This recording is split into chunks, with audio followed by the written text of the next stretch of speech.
아멘.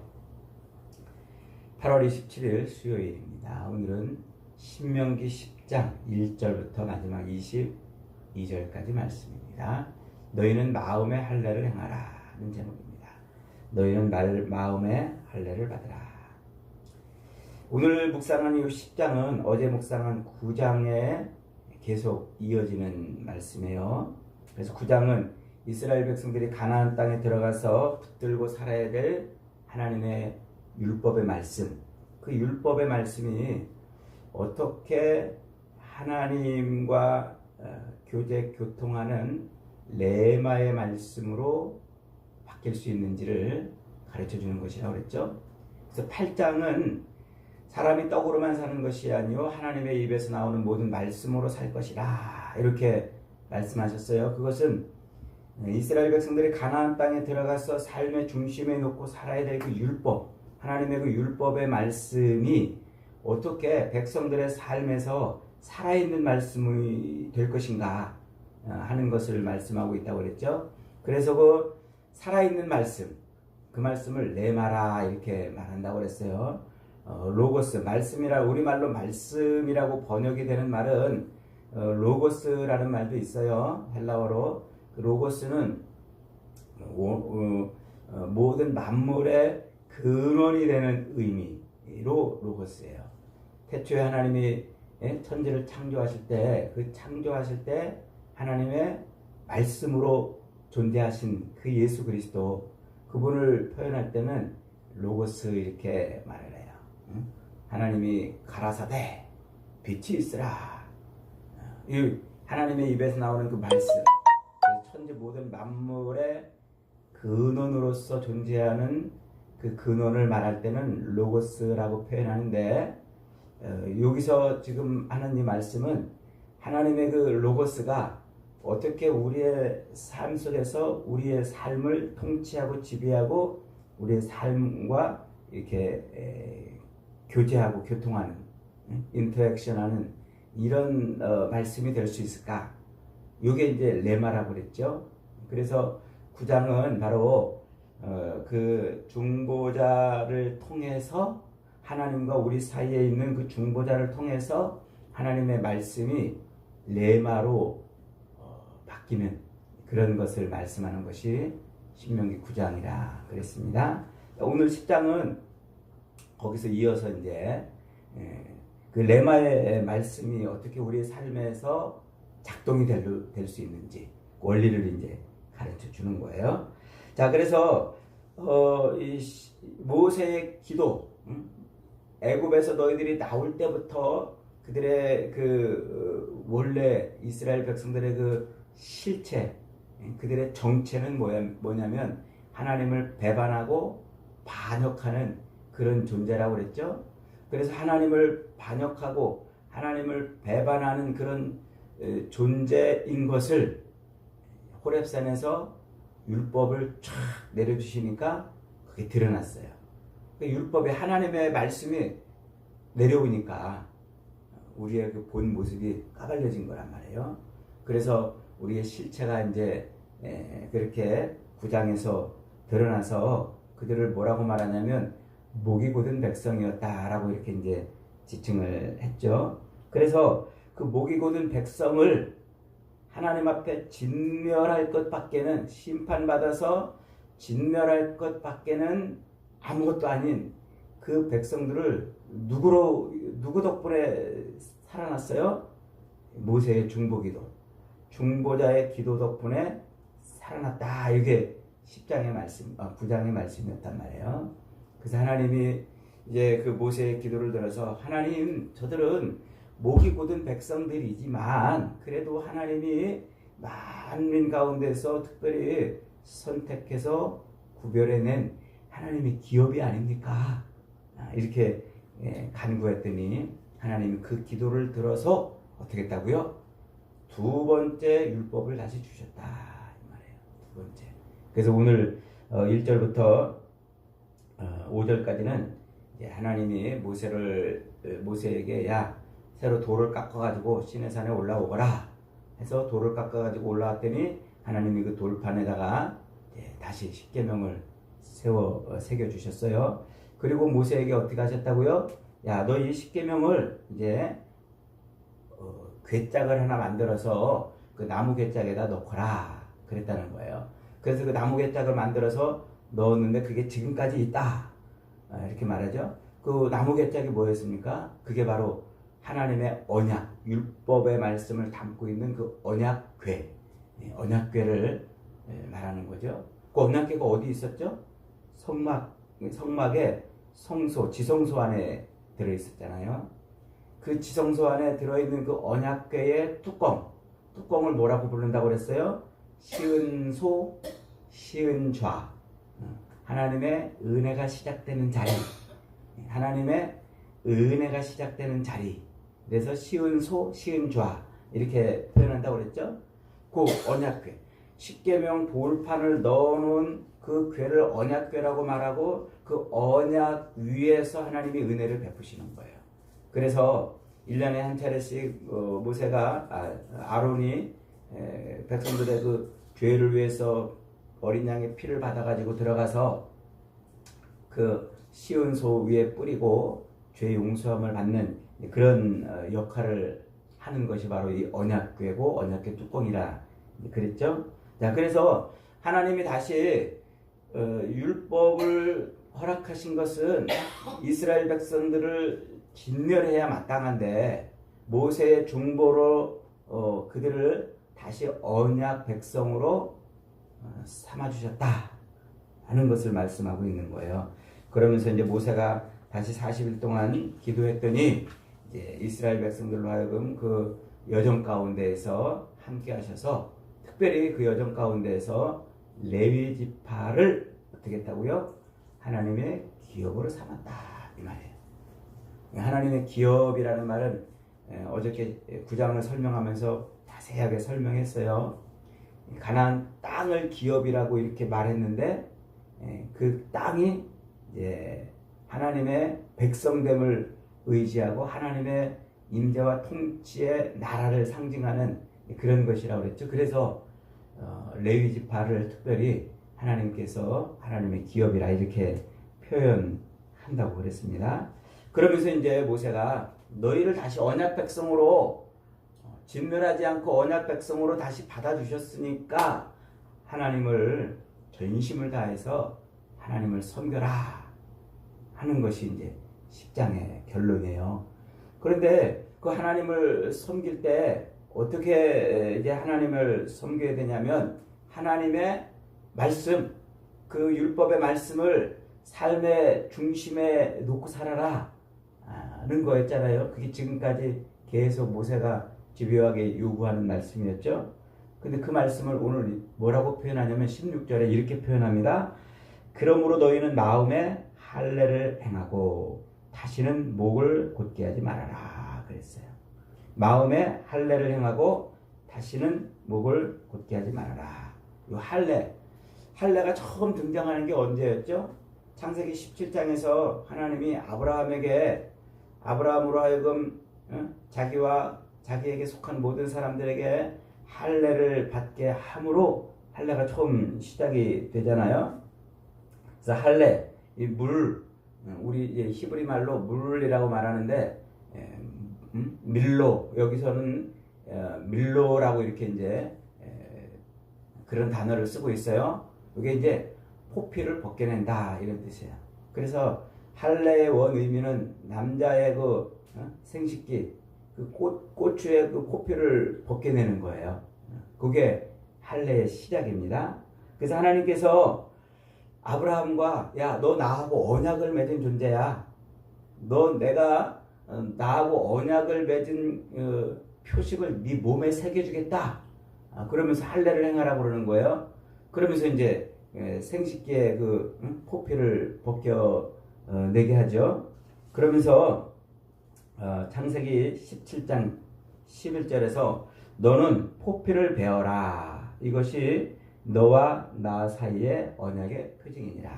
그 포피를 벗겨내는 것, 생식기의 포피를 벗겨내는 것을 할례 이렇게 이제 말한단 말이에요.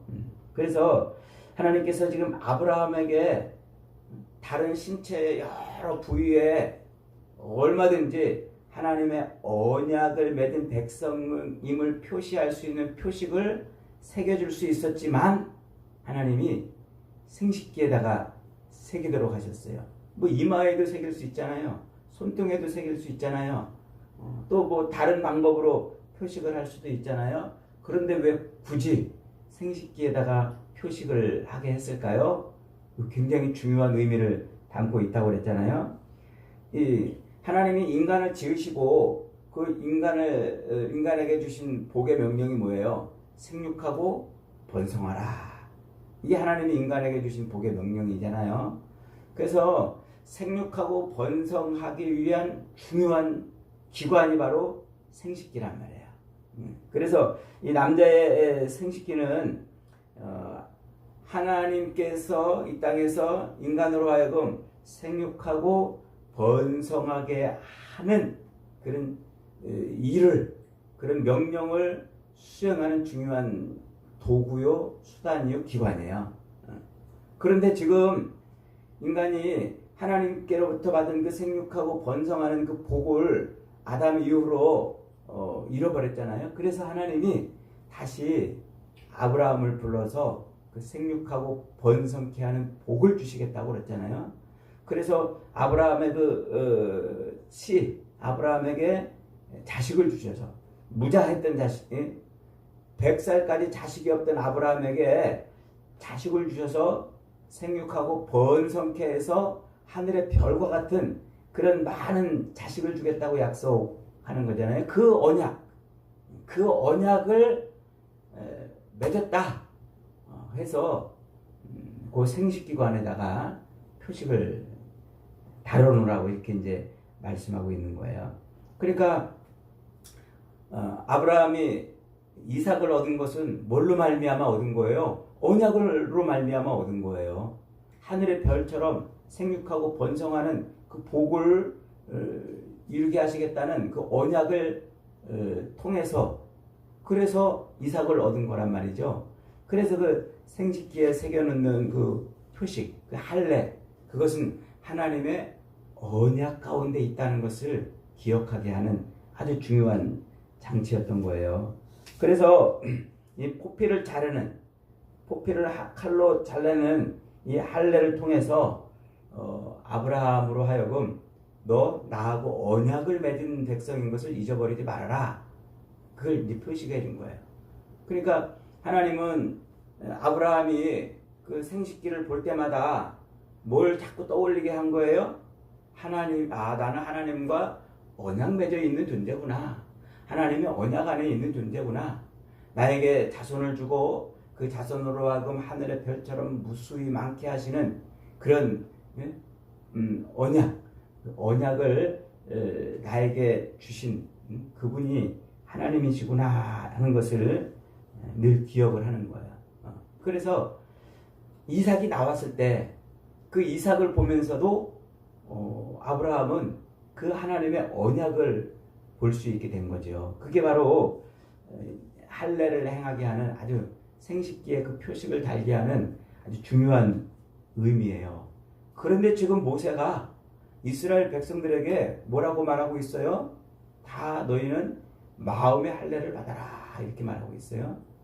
지금 이스라엘 백성들은 사실 다 난 지 8일 만에 할례를 받아야 됐기 때문에 그들은 다 몸에 그 언약 백성의 표식을 달고 있어요. 그런데 그 몸에 표식해놨던 그 표식을 이제 어디다 하라고 말씀하고 있는 거예요? 마음에 하라 이렇게 말하고 있는 거예요. 그래서 아주 중요한 이 구속사적으로 성경의 구속사적인 측면에서 아주 중요한 개념이 여기서 또 새로 만들어지는 거예요. 그러니까 육신의 할례, 이 신체의 몸에 새겼던 그 육신의 할례는 하나님의 백성됨의 표지가 아니에요. 이게 하나님의 백성됨의 표지는 가나안 땅에 들어가면 이스라엘 백성들이 하나님의 백성됨의 표지는 뭘로 삼는 거예요? 하나님의 율법의 말씀. 그 율법의 말씀을 자기들 삶의 중심에 딱 세워 놓음으로 그 말씀의 통제를 받고 말씀을 따라 살고 말씀에 붙들려 사는 그것이 하나님의 백성됨의 표지예요. 그 표지를 이제 뭘로 인식하게 하냐면 마음의 할례를 받는 것으로 인식하게 하는 거예요. 그러니까 하나님의 그 율법의 말씀을 이제 그들은 어디다 새기는 거예요? 마음에 새기는 거예요. 그래서 마음에 새겨놓은 그 율법을 인해서 그들이 나는 지금 하나님의 언약 백성이구나, 이걸 잊어버리지 않는 겁니다. 자, 그렇다면 마음의 할례는 도대체 어떻게 받는 것일까요? 이 할례라는 말이 뭐라고 그랬어요? 포피를 잘라낸다, 이런 말이라고 그랬잖아요. 그러니까 포피를 잘라내는데 우리 마음에는 포피가 어디 있어요? 어디에 포피가 있는 겁니까? 그래서 이 마음의 할례를 받는다, 이 말은 마음의 가죽을 벗겨낸다, 가죽을 벗겨낸다, 껍데기를 벗겨낸다, 이런 의미예요. 그래서 이 히브리 사람들은 마음이라고 할 때 그 마음에는 영과 혼이 작동하는 공간이라는 의미가 들어있어요. 마음.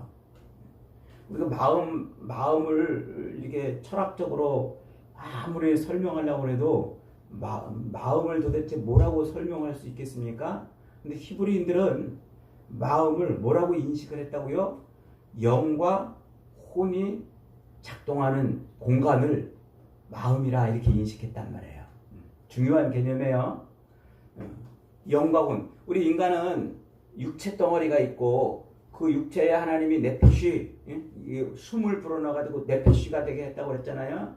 그 네페쉬가 됐다는 말은 인간이 이제 혼과 영이 작동하는 그런 존재가 됐다, 이 말이었다고 그랬잖아요. 여기 창세기 2장 강의할 때 자세하게 강의했고 중간중간에 요 이야기를 여러 번 했습니다. 자, 인간은 그렇게 육체와 혼과 영이 있단 말이에요. 혼은 뭐라고 그랬어요? 혼은 이 육체 덩어리로 하여금 하나님이 모든 피조물을 지어놓고 생육하고 번성하게 했잖아요. 그래서 이 꽃들도 생육하고 번성하고 짐승도 생육하고 번성하고 새도 생육하고 번성하고 곤충들도 생육하고 번성하고 물고기들도 생육하고 번성한단 말이에요.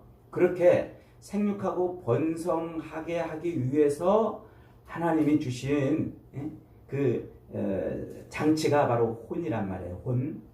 그래서 이 피조물, 인간을 예로 들면 인간의 그 모든 오감, 시각, 청각, 후각, 미각, 촉각을 이 오감을 통해서 받아들이는 그 정보를 가지고서 생육하고 번성케 하는, 작동하는 원리가 혼이에요. 그래서 인간에게는 식욕이 있어요. 식욕, 성욕이 있어요. 소유욕이 있고 명예욕이 있고 또 자기를 드러내려는 그런, 그래서 오감을 통해서 받아들이는 그 정보들을 활용해 가지고 자기의 식욕을 채우고 성욕을 채우고 소유욕, 명예욕, 뭐 이런 욕구들을 만족시켜 가는 삶, 이게 바로 혼의 삶이에요. 이게 생육하고 번성하기 위한 삶이란 말이에요. 그래서 모든 피조물들에게는 요 혼이 다 들어있어요. 생육하고 번성하게 하기 위해서 식욕, 성욕, 소유욕, 명예욕, 이런 욕구들을 넣어놓고 오감을 통해 받아들인 그 정보를, 데이터를 가지고서 이 욕구들을 채워가면서 생육하고 번성하는 거예요. 이게 혼의 작동이고, 요걸 로마서 사도 바울은 육의 삶이라 이렇게 표현하는 거예요. 육신의 삶이라 이렇게 표현하는 거예요. 자, 그러면 영은 뭡니까? 영. 모든 피조물들은 그 육신의 삶만 살아요. 혼의 작동만 가지고 살아요. 생육하고 번성만 하면 돼요. 그런데 인간에게는 하나님을 인식하고 하나님과 교제하고 교통하게 하셨잖아요. 그래서 영은 뭐냐면 영이신 하나님을 인식하는 거예요. 영이신 하나님과 교제하고 교통하는 거예요. 그 영이신 하나님이 우리 안에 임재하시는 공간이 바로 영이고, 그 임재하심을 인식하고 그래서 영이신 하나님과 교통하는 그런 작동을 하는 장치가 바로 영이란 말이에요. 영. 그래서 인간은 혼의 작동을 가지고도 살지만 동시에 영의 작동을 가지고 그렇게 사는 거예요. 그런데 아담의 타락 이후에 인간에게서 하나님이 떠났잖아요. 그걸 상징적으로 보여주는 모습이 뭐라고 그랬어요? 에덴 동산에서 쫓겨났단 말이에요. 그래서 하나님에게서 분리된 삶을 사는 거예요. 그러니까 인간이 영은 있지만 그 기관으로서의 영은 있지만 하나님이 들어와서 그 영이 작동하는 삶을 못 사니까 흔적, 영은 있지만 자기를 창조하신 창조주가 없으니까 엉뚱한 것을 자기를 창조한 창조주라고 인식하는 거예요. 그래서 진짜 하나님이 아닌 엉뚱한 것을 하나님처럼 인식하며 산단 말이에요. 그걸 네 글자로 뭐라고 그래요? 우상 숭배 이렇게 말하는 거예요. 하나님이 아닌 것을 하나님처럼 인식하고 그걸 교제하고 숭배하고 사는 것. 그래서 우상 숭배는 뭐냐면 혼의 작동을 혼적인 삶을 살면서 이것을 만족시키기 위해서 자기의 창조주에게 자기를 지은 신에게 의지하고 사는 그런 삶을 사는 것이 인간인데 창조주가 없어져 버렸으니까 엉뚱한 것 창조주인 것처럼 여기고 그렇게 살면서 자기의 욕구를 만족시키며 사는 거예요. 그러니까 창조주가 안 계시니까 그 삶의 중심은 누가 돼버렸어요? 자기가 된 거예요. 자기. 그래서 자기중심적인 삶을 사는 거예요. 그래서 생육하고 번성하는 이 욕구를 채우고 욕망을 채우는 이것이 더 자기를 위한 삶으로 바뀌어버린 거예요. 그래서 인간은 그렇게 자기중심적인 삶을 사는 거예요. 자기중심적. 하나님이 안 계시니까 자기를 만족시키고 자기를 채우고 자기를 위해서 사는 거예요. 그 자기를 위해서 그렇게 혼과 영이 작동하는 그 마음이 자기중심적이 되어버렸으니까 그 마음이 하나님을 반역하고 배반하는 마음이 됐다는 말이에요. 이 개념만 정확하게 이해해도 성경 대부분이 이해가 되는 거예요. 성경에 말하는 모든 것이 다 이 개념에서 시작이 되는 거예요. 그러니까 마음이라는 건 뭐라고 그랬어요? 혼과 영이 작동하는 공간인데 하나님이 이 영이신 하나님이 빠져버린 그런 곳에 하나님 대신에 엉뚱한 우상이 들어가 가지고 작동이 되는 영과 혼이 작동하니까 그 인생은 하나님이 없는 자기중심적인 인생이 되었다는 말이에요. 그래서 자기를 위해 살아요. 자기 만족, 자기를 위해서 그렇게 모든 것을 오감을 통해 받아들인 모든 정보를 자기를 드러내는 삶을 그렇게 사는 거예요.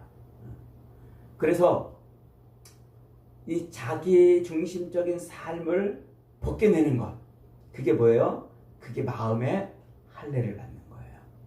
자기중심적인, 자기가 중심이 되어 있는 그 삶에 뭘 집어넣으라고요? 하나님의 율법을 집어넣어라. 그 마음, 영과 혼이 작동하는 그 마음 한복판에 자기가 아닌 하나님의 법이 들어가서 작동하도록 그렇게 하는 것이 마음의 할례를 받는 거예요. 그러니까 자기 삶의 중심에 누가 들어와요? 말씀이 들어와요. 하나님의 율법이 들어와요. 그 말은 곧 자기 마음에 영혼에 하나님을 인식하고 받아들이고 그분을 이제 붙들고 사는 것. 그게 올바른 영의 삶이고 그게 마음으로 하나님을 인식하며 사는 것. 그것이 마음의 할례를 받는 것이에요. 그래서 신명기는 이 마음의 할례를 굉장히 중요하게 여겨요. 뒤로 가면 이 마음의 할례를 받아라는 말을 여러분 또 강조를 하고 있습니다. 그러니까 마음의 할례를 받는다는 말은 이제 쉽게 말하면 뭐예요? 내 마음 속에 하나님의 말씀을 넣고 살아라는 말이에요. 하나님의 말씀을 내 마음에 놓고 살아라. 그래서 이스라엘 백성들에게 뒤에 가면 선지자들이 이제 계속 그 마음에 할례를 받으라고 에스겔이나 예레미야 선지자가 바라는 거예요. 그래서 예레미야 31장 33절에 가면 하나님이 이제 그 자기 중심적인 우상을 섬기고 자기 만족을 채우며 사는 그 이스라엘 백성들에게 하나님이 뭐라고 말씀하시냐면 내가 나의 법을 그들 속에 두며 그 마음에 기록하리라. 마음에 기록하리라. 그래요. 그게 마음의 할례를 받는 것이고 새 영을 받는 거예요. 새 영을. 이게 바로 하나님께서 이제 이 신명기로 예표된 마음의 율법을 새기는, 마음의 하나님의 법을 새기는 그 일을 역사 속에서 성취해 가는 거예요.